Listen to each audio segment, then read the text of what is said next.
মাত্র একটা কাঁঠাল কিনলাম 5,000 টাকা দিয়া, দেখি ওই ওজন কতখানি হয়। হ্যাঁ কি এক মাত্র 46 গ্রাম। 2 কেজি 46 গ্রাম। হ্যাঁ, তা এখন দেখি খায়া দেখি। এই কাঁঠালের জন্য 17 জন বসে রয়েছে অলরেডি। এবার ভিডিও করে ভালো না কয়দিন অনাহারে রয়েছে, আর দুই কয়দিন নাকি খায় নাই কাঁঠাল খাওয়ার জন্য। দেখছেন কত মানুষ বয়ে রয়েছে একটা কাঁঠাল খাওয়ার জন্য। সেই কাঁঠাল, সেই কাঁঠাল দেখছেন। 5,000 টাকাতে কিনে লস হয় নাই, আগে খায়া লই।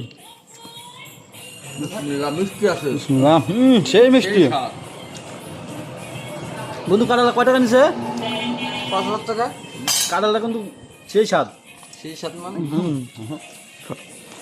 এক পাল গেলাম কি কনফিউশন বুঝতে